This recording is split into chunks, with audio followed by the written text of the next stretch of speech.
Estamos indo para o nosso quarto episódio do podcast Auroras, que é um encontro delicioso para falar sobre mulher, sobre feminilidade, sobre carreira, família, luto, atravessamentos variados, aquilo que nos move, que nos emociona, que nos deixa felizes e outras vezes que nos entristecem, que a gente precisa superar de alguma maneira. E hoje eu estou muito feliz, porque a mulher que está aqui é assim, eu já admiro demais, já tive outras oportunidades com ela de encontrá-la como palestrante e ela é maravilhosa. Doutora Ana Virgínia. Doutora Ana, muito obrigada por você ter aceitado nossa conversa e falar conosco nessa tarde. Muito obrigada. Eu que agradeço o convite, tá? É um prazer estar aqui. E mais ainda, a gente ter essa oportunidade de poder falar sobre nós, porque na realidade nós estamos falando sobre nós mulheres. Então, quantas fases que nós passamos, quantas dificuldades e quanta coragem que a gente tem de enfrentar tudo isso para viver melhor. Então, a gente precisa, sim, ter esses momentos, entendeu? Aumentar essas oportunidades para que a gente possa vivenciar melhor as nossas vidas. Isso, e a senhora diz uma coisa que eu acredito demais, que é dar microfone para a mulher, é dar um lugar social que foi negado por muito tempo, que é o lugar de falar, de dizer sobre si, sobre suas necessidades, sobre aquilo que é difícil, aquilo que às vezes nos incomoda. Porque quantas vezes a gente aguentou calado, né? Quantas gerações de nós foram silenciadas nos seus desejos e não puderam se comunicar e nem dizer do que desejavam, enfim. Então, realmente, acho revolucionário qualquer encontro que nos dê a oportunidade de falar, seja profissionalmente ou não. É uma mudança de paradigma para nós. É uma mudança grande. E quando você fala de não expressar, essa é a minha fala todos os dias. Hoje eu estava dando aula para os meus alunos e a gente dizendo que durante muito tempo a mulher ela não tinha vez nem voz, tá? E de repente para ela hoje, por que a gente vê tantas queixas dentro da sua vida sexual? A mulher ela quer ter uma vida sexual satisfatória, mas ela tem suas dificuldades. Por quê? Porque ela não foi ensinada a falar, a expressar seus desejos, suas vontades, a dizer não, a dizer sim. Ela só tinha que baixar a cabeça e obedecer. Na realidade, esse era o papel dela. Sim. E hoje, servir. A mulher, a vida inteira foi para servir. E hoje, não é que ela não queira servir, mas ela pode chegar e dizer não, ela pode dizer como que ela gostaria, tá? Ela pode, vamos ver negociar como é que negociar esse desejo, negociar esse prazer. Né? E ela, às vezes, tem dificuldade de fazer isso. Sim. Então, assim, a gente precisa aprender.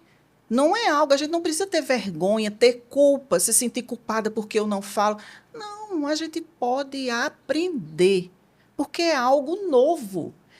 Dificilmente uma mulher vai ter dificuldade de cuidar de uma criança, cuidar de uma casa, tá? Por quê? Porque desde que ela nasce, ela é ensinada a fazer isso. Exatamente. Tá? Esse lugar de cuidado. Ela cuidar de si, ela poder dizer o que ela quer fazer, isso é algo que, apesar dos anos 60 para cá, com tantas modificações, com a lei do divórcio, com a entrada do anticoncepcional, mas isso não foi o suficiente para essa mulher poder se sentir livre, tá, à vontade, para dizer o que ela sente, o que ela quer. Eu acho que é uma construção muito inovadora. Eu acho que, na verdade, a grande revolução é a revolução da mulher. Isso é inegável. Mas antes da gente aprofundar no tema da sexualidade, que com certeza a gente tem muito para falar sobre isso, eu queria te propor uma dinâmica. Sim. Imagine que a gente se encontre na correria do dia a dia, no elevador. E a senhora tem 1 minuto para se apresentar para mim. O que você diria sobre você? Sobre mim. Eu estou feliz. Eu sou feliz. Que ótimo. Isso é muito potente, Ana Virgínia. Isso é muito potente. Chegar e bancar, falar, estou realizada. E quem é a Ana Virgínia? Quem é essa mulher? Ana Virgínia, hoje, é uma mulher aos seus 58 anos. Linda. Sim, É linda. eu me acho linda. Mas é. Eu me acho simpática, apesar de, às vezes, ser um pouco...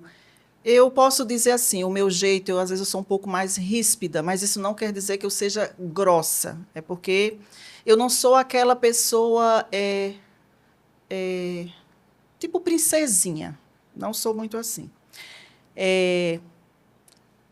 Me sinto mais tocantinense, eu sou paraibana, mas eu estou aqui há quase 34 anos, entendeu? Amo esse estado, não tenho vontade de sair daqui, tá? Aqui eu me fiz médica, eu tive várias oportunidades, me realizo na pós, dentro da ginecologia que eu busquei, que é a parte da sexologia, tá? Porque eu acho que todas nós mulheres precisamos conhecer e saber da importância que tem da nossa sexualidade. E sou feliz por ser médica, tenho 2 filhas, tenho o meu trabalho, tá? Se você me perguntar assim, você tem motivos para ter tristeza? Tenho, mas não ao ponto de dizer que a minha vida não vale, a minha vida vale a pena. Demais, Tá. eu tenho certeza disso. Gosto de estudar, gosto de ter esses momentos que a gente possa conversar, entendeu? Sobre algo que não tem nada mais prazeroso do que você poder reconhecer que você está contribuindo para o crescimento daquela pessoa, quando você passa um pouco do seu conhecimento. Então, isso é muito prazeroso. Isso é muito bom. Eu fico assim com muita vontade de partilhar uma coisa.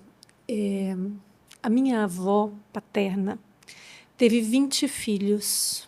O meu pai é o 20º filho dela. Essa senhora passou a vida inteira numa fazenda. E às vezes eu fico pensando que ela não teve muitas oportunidades nem de desejar. E ela está aqui na minha cabeça. A árvore genealógica ela está aqui, é a minha linha direta, ela, né? Enquanto ascendente. É muita mudança, não é, doutora Virgínia? Muita. Na sexualidade também. Como é que a senhora vê? Quais foram, quais foram as conquistas, embora a gente ainda tenha dificuldades? Quais foram as grandes conquistas? Eu posso dizer para você que é uma mudança radical, tá? Até na época da Idade Média, primeiro, a mulher ela não podia escolher o seu marido, ela era escolhida, tá? Ela casava, a função dela era procriar, tá? Vida sexual, o próprio prazer masculino era lá fora, não era com a esposa. Então, assim, essa mulher, ela vivia o quê? Ela era como é que eu posso dizer assim? Um robô, tá? Porque ela só obedecia às ordens. Ela não tinha nem em pensamento de desejar algo. E se desejasse algo, ela já sairia da linha. Ela já não faria mais parte daquela família, o quanto era forte. Outra coisa, a própria igreja, a igreja também foi muito dura, tá? Ao ponto de nós sabemos o quanto é importante hoje para a mulher o autoconhecimento. Sim. E o quanto isso foi podado, tá? Então, isso ainda hoje traz resquícios para aquela mulher como nós, que tem uma carreira, que conversa tranquilamente, mas ali dentro ainda tem alguma dificuldade por questões religiosas, entendeu? Por crenças que ainda têm dificuldade de ressignificar essas crenças e vão repercutir na sua e de acessar vida esse lugar sexual. de ser desejante. Até porque sexo também é saúde mental. Também é uma questão de bem-estar. Claro. é tão importante que hoje a saúde sexual ela faz parte, ela, pela Organização Mundial de Saúde, ela é um dos pilares de qualidade de vida. Porque não basta só eu estar aos meus 50, 60 anos bem, tá? Eu tenho uma boa alimentação, eu faço uma atividade física, mas assim, e a parte emocional? Como é que você está? Entendeu? E quando a gente fala dessa parte emocional, afetiva, não necessariamente você tem que estar com alguém. Porque eu não Sim. estar com alguém, mas eu estar bem assim, tá tudo bem. Isso. Agora, Também acho eu ter ótimo. o desejo de ter alguém, tá? De sair, de dançar, de beijar, de abraçar, que mal há nisso? Isso também é importante, isso também é energia. E às vezes nós negamos isso. Eu sempre faço uma pergunta para os meus alunos. Vocês já imaginaram a avó de vocês, digamos que ela seja viúva, tá? E ela tenha o desejo de sair com outra pessoa, de dançar, tá? Porque a gente vê muito a sexualidade do ponto de vista genital. Nós não podemos focar a sexualidade apenas nisso. Seria muito restritivo, muito limitador mesmo do que é o fenômeno da sexualidade. Você falou algo muito importante. Não tem nada mais prazeroso para nós mulheres do que a gente se sentir desejada, tá? Então, o fato de você despertar esse desejo em alguém, essas pessoas, o quanto elas têm hoje vontade, porque o que é que nós estamos vendo? Você chega, né, aos seus 45, 50 anos, você está numa outra fase. Quantas de nós vamos realizar os sonhos que eu tinha vontade de fazer, mas que eu não podia fazer naquele momento? Então, eu vou estudar, porque eu sempre quis fazer o curso de psicologia, eu vou fazer. Agora, vou ter outras amizades, vou conhecer outras pessoas. O meu mundo vai se abrir. Sim. E eu vou aprender coisas. Eu nunca parei para pensar nisso. O quanto isso pode ser bom para mim, o quanto isso pode ser prazeroso. Então, a gente está numa fase, hoje, que a gente tem condições de se permitir a ter uma qualidade de vida diferente. E o envelhecer de outras formas. Porque, e aí eu já vou tocar num outro tema que eu acho extremamente importante para a nossa conversa, que é a menopausa. Porque me parece que a vida da mulher ela era muito ligada à questão da procriação, de ser fértil e ser capaz de gerar filhos. Apenas. Apenas. Acabou, então você já não tem utilidade, você já cumpriu seu papel, então bora ficar ali reclusa no lar, e fazendo ali suas atividades, e você já não é interessante, você já coloca aquela roupinha sem graça e fica ali porque você não pode mais desejar e ser desejada. Só que os novos tempos estão trazendo aí uma outra forma de encarar a menopausa, porque a ciência nesse sentido evoluiu, e eu queria muito que a senhora falasse sobre isso. Menopausa, o que tem de novidade e como que a gente pode envelhecer melhor, inclusive nessa questão sexual. Graças a Deus que hoje, cada dia que se passa, está comprovado a importância da gente reconhecer a menopausa como uma fase da mulher em que precisa ser cuidada. Então, toda mulher com queixas, a partir do momento que ela inicia suas queixas, porque muitas chegam com aquelas queixas do calor, da irritabilidade, da insônia, ganho de peso, diminuição do desejo sexual. Então, isso precisa ter atenção. Porque, olha só, essa mulher, ela chegou aos seus 50 anos, ela está imaginando fazer muitas coisas que ela não tinha feito, mas para ela fazer, ela precisa estar bem. E não tem nada pior do que você estar com esses sintomas. A menopausa, ela não mata, ponto. Mas ela interfere muito na qualidade de vida, tá? Então, e se eu não trato essa paciente no momento oportuno, a gente vai ver o quê? Vai alterar em termos de cognição, porque a falta do estrogênio, a menopausa é o quê? A gente conceitua como 12 anos sem 12 meses sem menstruação, um ano sem menstruar. Mas ela pode ter essas queixas antes disso, tá? Então, eu não vou esperar ela chegar à menopausa propriamente dito. Hoje, a gente sabe que tem a perimenopausa, aquela névoa em que a mulher ela relata aquele esquecimento, tá? Aquela irritabilidade. Insônia. Então, essas queixas interferem, ela não tem disposição para fazer... você precisa fazer atividade física, mas ela não tem disposição, é algo mais forte do que ela.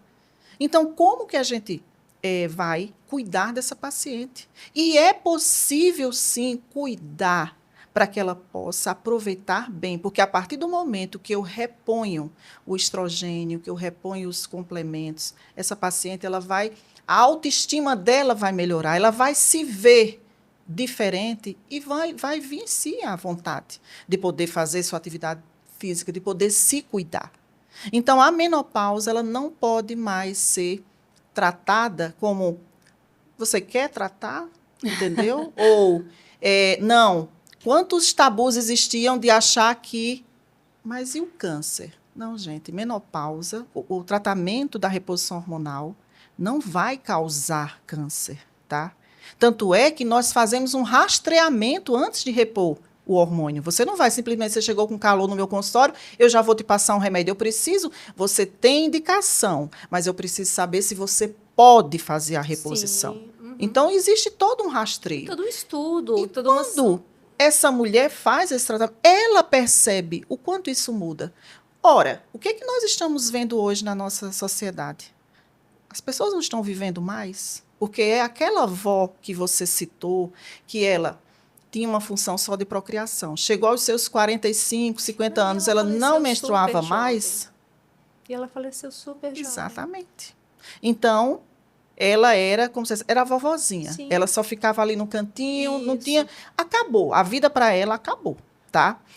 Hoje, eu estou recomeçando uma nova fase, e talvez uma fase até melhor do que a primeira que eu tive, tá?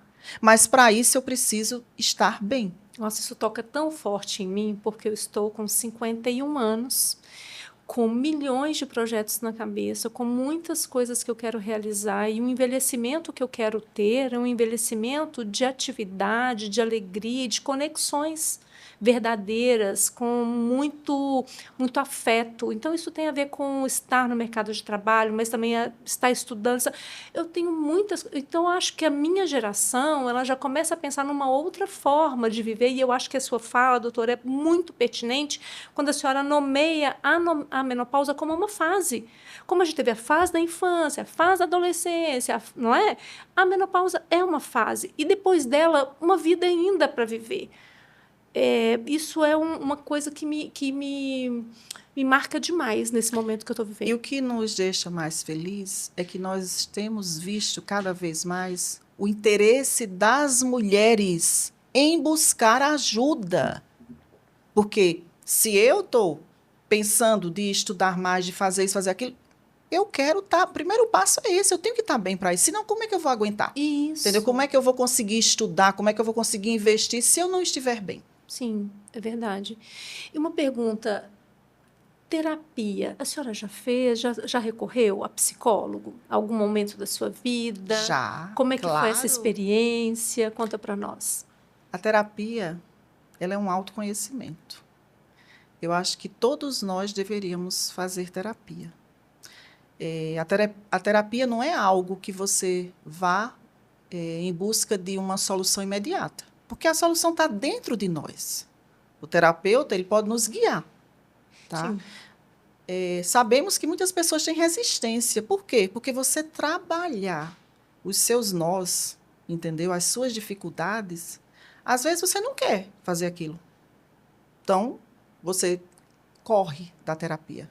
Mas quando você tem essa coragem de olhar o que pode ser modificado dentro de você, de entender que o outro não pode te dar o que ele não tem. Quantas vezes no relacionamento você fica se questionando que, poxa vida, mas eu sou uma mulher que qualquer um poderia ter desejo por mim, eu sou uma médica, eu sou isso, aquilo, e a pessoa não tem desejo por mim, porque isso não é algo que eu possa determinar, tá? Isso é uma energia, isso é algo que... Por que a gente se apaixona por uma pessoa que você vai olhar para mim e vai dizer, como é que você achou aquela pessoa? Não acho graça. Infelizmente, não dá para definir, entendeu? Então, assim, quando você começa a entender isso, você sofre menos. Não quer dizer que você não sofra, mas você sofre, mas tem um certo entendimento do que está acontecendo. Parece-me que amplia o nosso repertório, nossas cartas na manga para lidar com as coisas da vida. A terapia parece que nos instrumentaliza para atravessar os momentos difíceis, porque todo mundo tem momentos difíceis na vida, não é verdade? Claro. Uma noite muito escura, eu tive as minhas, a senhora também deve ter tido as suas. Aquele momento difícil, como que a senhora lidou com ele? Eu posso dizer, não tem problema nenhum de falar, que eu tive um momento difícil que foi o meu primeiro casamento, tá?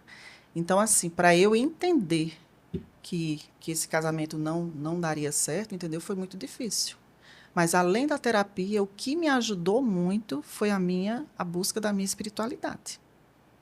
Então, assim, foi um momento em que eu conheci o movimento Focolares da Igreja Católica, em que eu pude estar mais próximo. Então, isso me fortaleceu, tá? Para que eu não me revoltasse com a situação e também não passasse essa dor, essa revolta para as minhas filhas. Então, esse foi um ponto muito importante. E tanto é que eu posso dizer que eu, junto com a terapia, tá? Que foi a terapia que me mostrou, que me entende, que falou para mim que eu não posso dar ao outro, eu não posso te dar o que eu não tenho. E entendeu? nem esperar do outro que ele só não tem, como não está disposto a construir com você. E foi a terapia que me mostrou isso, que me ensinou isso. Então, na hora que eu vi isso, isso foi libertador para mim. Tá? O processo do aceitar que se precisa, de repente, concluir um ciclo de vida, né? E colocar essa relação num outro patamar e seguir. E seguir. E eu hoje... E viver o luto, porque o fim de uma relação é um luto também. Aceitar e o sofrimento é de ambas as partes. Sim. Não pense que o sofrimento é unilateral. Muito pelo contrário, porque ali termina uma relação, mas termina um projeto de vida que não deu certo como se previu inicialmente, mas que ainda assim trouxe frutos, ainda trouxe suas contribuições. Mas não é fácil. E é uma das demandas que muitas vezes aparece no consultório de psicologia. Na terapia, é uma das coisas que mais acontece. Os relacionamentos que vão caminhando para esse fim. E o mais difícil, não é? É o rancor que você carrega. Porque quando você não se liberta dessa dor, tá? Você fica como se fosse difícil de entrar noutra relação, de caminhar. Sim, fica ali e como parado. Isso traz para dentro dos seus relacionamentos atuais. Sim. Porque você realmente você não fechou o seu ciclo. Essa é a realidade. Você não elaborou aquela realidade, você não ressignificou através das suas reflexões. E, de fato, fica um pouco mais difícil de você seguir de uma forma saudável em novas relações, porque existem mágoas, rancores que muitas vezes vão atravessar novas relações. Então, é um ponto mesmo interessante a gente perceber que trabalhar aquilo que se está vivendo nas relações de uma forma responsável pode ser uma saída mesmo, né? Lá no consultório, muitas pacientes a senhora indica para psicologia? Sim, porque na questão... realidade... Eu, enquanto ginecologista e sexologista, eu faço a terapia sexual. E é fundamental esse casal ou essa mulher entender qual é o meu objetivo. Se chega um casal para mim que está passando por uma situação de conflito conjugal, não tem como você trabalhar a parte sexual.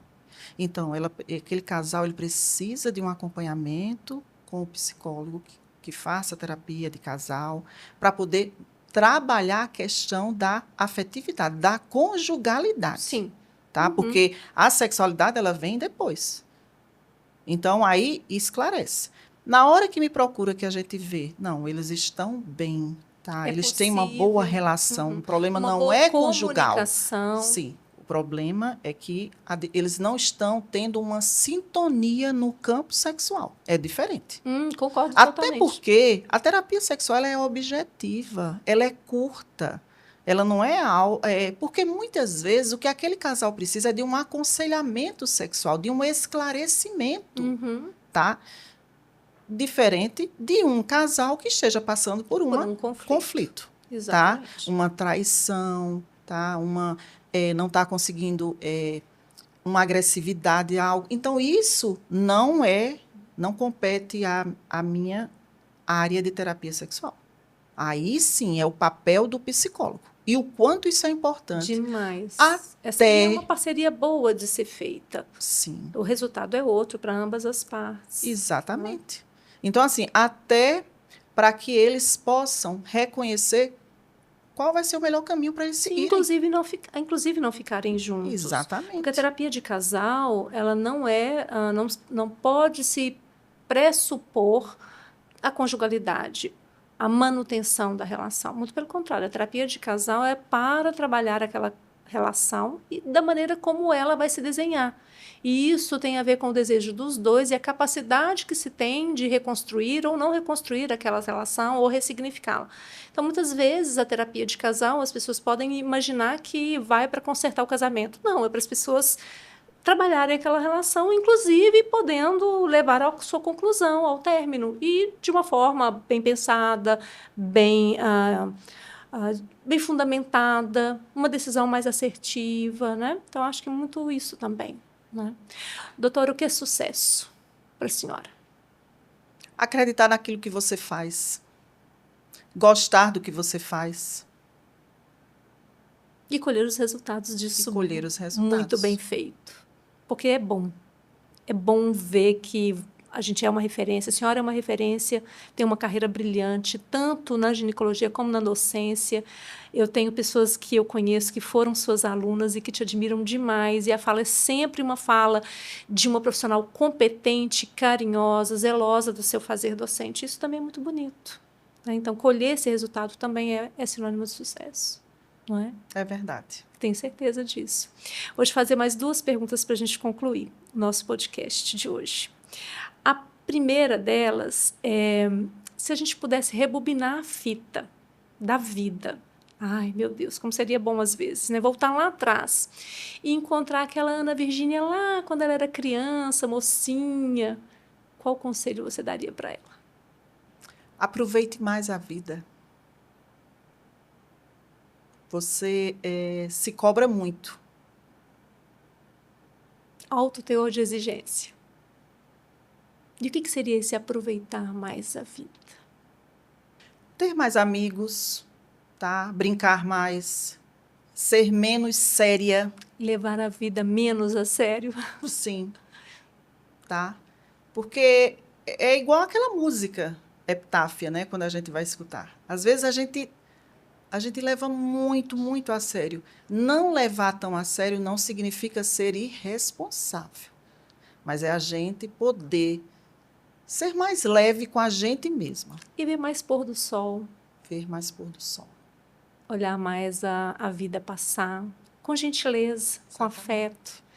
E uma coisa que a senhora falou que eu acho muito lindo, e que também é uma coisa que eu estava até conversando anteriormente, conexões, amizade, tanto que isso é importante para nós mulheres, sermos mais próximas umas das outras, com uma rede de comunicação mesmo, feminina, interagindo, né? E tendo novas conexões, novas amizades. Eu acho que isso é muito bonito. Isso nos fortalece. Demais. Porque quando a gente compartilha, às vezes você se acha sozinha naquela sua dificuldade. Meu Deus, eu estou passando por isso. Mas quando você começa a compartilhar com pessoas, suas amigas, que também passam por dificuldade, você já se sente mais leve, porque você vê, poxa, e como foi que ela superou aquilo, como é que está superando? É uma troca de experiência. É verdade. Então, a gente não pode ficar sozinha ali no seu sofrimento, ou então se achando que só eu estou passando por aquilo. É verdade. Todas nós passamos.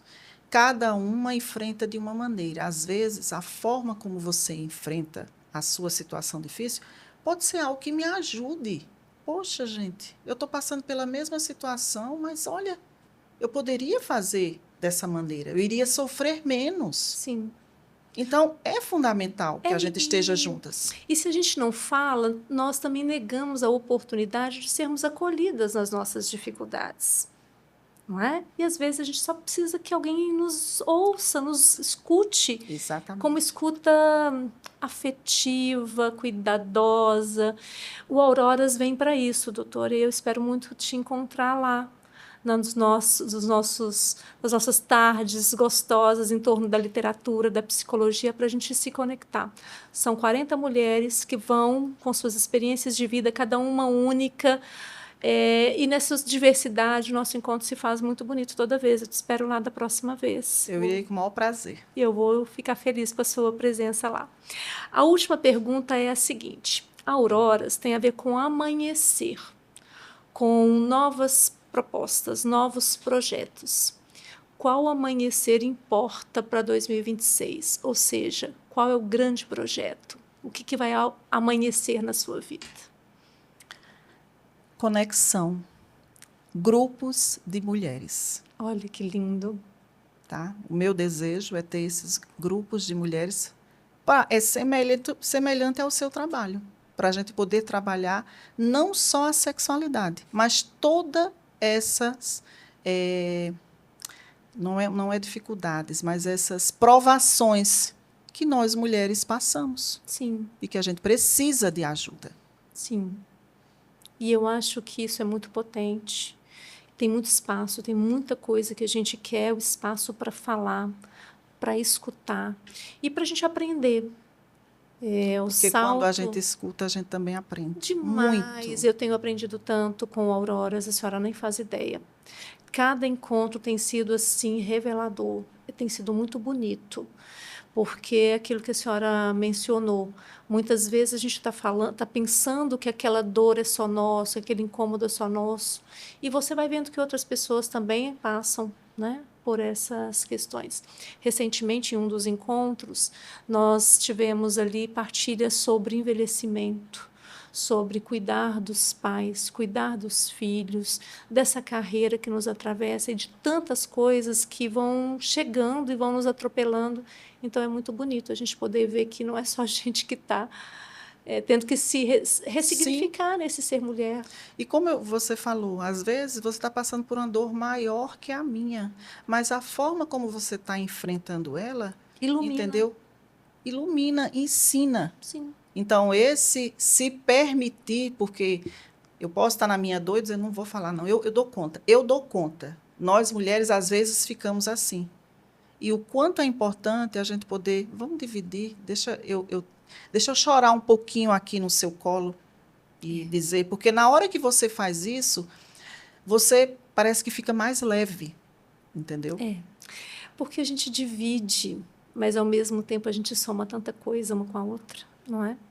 Trouxe aqui uma lembrancinha para você levar e anotar os seus projetos para 2026. Espero que seja uma escrita linda e eu quero muito te encontrar em muitos momentos comigo. Fiquei muito feliz por você ter tirado um dia, assim, um pedacinho do seu dia para estar com a gente. Eu sei que a sua agenda é extremamente lotada e eu me senti muito lisonjeada quando você aceitou o convite. Me senti prestigiada, valorizada e minhas palavras são de agradecimento e de admiração. Muito obrigada Gratidão mesmo. por tudo, viu? Obrigada, doutora.